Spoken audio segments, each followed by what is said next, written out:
Mark W. Flockhart, I wanted to discuss a problem that I've ran into in the past, which is why most agents fail right in the beginning. And there's a lot of overwhelm when you're starting up your own agency. So if you're new to the agency industry or you've been in it for a while, you probably know exactly what I'm talking about. If you guys are brand new and you want advice, you should subscribe to this channel because that's really what I'm focusing on, is trying to help new agents to grow a book of business to several million like I have in the past.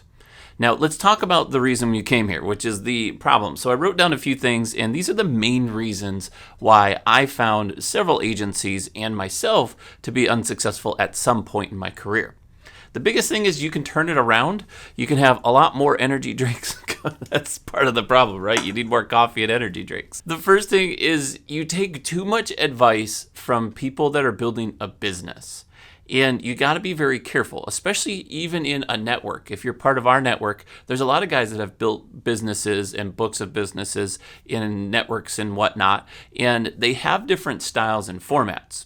I fell into the trap where I kept trying to do things that this guy did, and that didn't work, so I kept trying to do things that this guy did, and then before you know it, you're pretty much out of money. Here's the thing.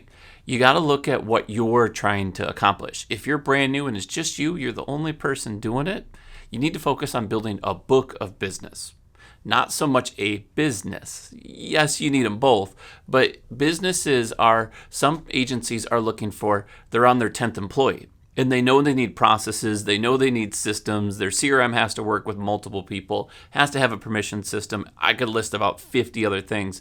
It would just overwhelm you. There's a lot to go on in this location at this part, and that's a whole different lifestyle, a whole different world once you get to that point. Sure, first 5 years, 3 years, whatever the case is, if you build a book big enough to where you need the help, now you can afford to pay for it and do all of those little things that we're willing to waste money on just because it's easy and it makes the process go faster. For now, you need to focus on building the book of business if it's just you and the agency. Now, keep in mind, that's not to say that they don't have great advice. A lot of business builders have done it, and they can give you coaching and tips, but that's one of the other parts is there's too much shiny object syndrome. I'm a tech guy. I love my iPhone. I'm waiting for September to hit so I can get the newest iPhone. It's like I'm obsessed with technology. There's all these CRMs, which is customer relationship management software, that tout everything that they do. Oh, we'll follow up for the customer. We'll do this. We'll do that. You'll get phone calls from overseas that says, we'll dial all your leads, which is great. But once again, do you have the funds to invest into that? Do you want to try a system that will do all this automation, but you don't have customers? You kind of need both, and you need to mix it. So don't overspend on some of the shiny objects. Sure, could you go to a website and customers type in their deck pages or they type in their login and it gives you deck pages? Super powerful tool, but if you're just doing friends and family, it's not likely that you're going to need that right up front. You probably will want that in the future. If you're going to get a CRM, I highly recommend you do one either way. Starting off new, you still need some sort of automation. Your virtual assistant that does half of the work for you is going to save you time, energy, and a lot of stress.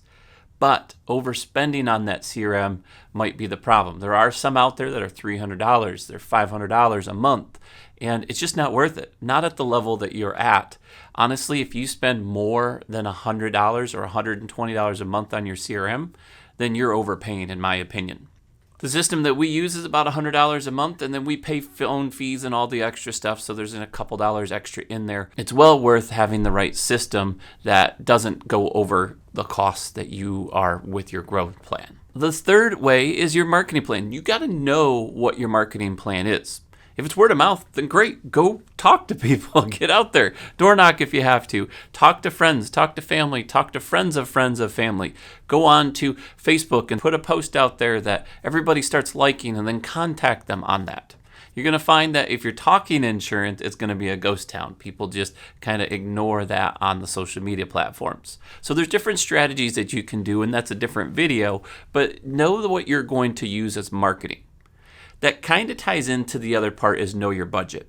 You should, as you start, know that you're going after a certain goal. So if my goal is to reach $500,000 in the first year or the first whatever length that you want to take, 2 years, it's whatever your goals are, is know that how much can you afford to live, to buy the CRM, to buy your agency management system, to clothing platform, for any type of materials or marketing or anything that you need to make yourself successful. You can do it pretty inexpensive. Honestly, if you budget, you could probably run an entire agency for you alone less than $2,500 per year.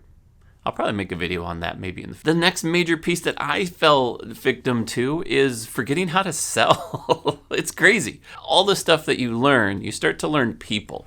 And that's one of the skills that I was lucky enough to pick up and attain, is learning people, their conversations, what they're thinking ahead of what they're thinking, and understanding that part of it. But if you don't know that type of stuff and you don't know how people react, do you know what type of person is aggressive and how you should talk to that person? Do you know what an owl, as we call it, or someone that wants to know the knowledge of everything? Can you handle a phone call where someone is more emotionally feeling and they want to feel more about that policy than just knowing the coverage? If you don't focus on what the actual need of a customer is, you're not going to sell as much. You still will a little bit, because sometimes price does break the barrier down, and sometimes having all of the coverages and just spewing it onto somebody does actually work. They get overwhelmed, but they're like, you know what, this is better than what I got. It's cheaper than what I got. Let's do it. So you are going to fail forward and get through that, but the better you understand what the sales process looks like, your sales process through your quoting platform, through your style, getting that, and then knowing who is a fit for that type of process that you have or the type of business that you're trying to create, is going to be so much more beneficial than if you just throw it out there and ask for quotes. If that's where you're starting, still do it. Don't get me wrong. You're going to learn that as you go, but not getting the mentor that you need, or not getting the advice, whether it's online or whether you're working directly with the person, there's tons of free content that will teach you how to sell, teach you how to pitch, teach you how to be a little bit more aggressive. If that's not your style, then you need to do similar to what I did, is I created an actual platform to where I could have customers come to me. Now, I don't have to be as aggressive, but I'm teaching people more knowledge-based. And that part of it is just depending on where you fit. The biggest piece in that is focus on the sales part of it, your income-producing activities. If you're not focused on income-producing activities, there's no money to buy the CRM. There's no money to pay for the food that you have to eat during the day. There's no additional funds to hire an extra person to help because you've got enough business coming in. If you can focus on those main pieces, you're going to be successful. A lot of it, in all honesty, is just hanging around the flagpole. The longer you're there, the more successful you will become. The better you put focus on it. If you can put down what we call our blinders and you can just focus on the goal, whatever your goals are, whether it's this month I want to write 20,000 in business, next month I want to write 35, and then I want to get up to 60 a month. If that's your goal, then set yourself up for success. If you were writing $60,000 worth of business per month, what would that look like? Like, how many customers would you need? And based on the issues that you've had today and this week and last week, how much work would it take to follow up on documents to do that? Is it feasible? Don't spend your whole day figuring this out, because that's not where you're at, but just get a good feeling like you know where the processes are. So set up an organization so that you can honestly go through, and if you have to write 30,000 this month, you have a process that you know to take to where you're not going to be overwhelmed and you can handle the processes that you've set up. So the biggest thing that I can ask of you guys is leave me a comment and let me know what are your struggles. What are you looking at currently in your business? Are you just starting out in the P&C industry? Have you been in it for several years? What parts of this agency building process are you wondering next? I'd love to help if I can. Let me know in the comments below. Otherwise, I'm Mark W. Flockhart. I'll see you soon.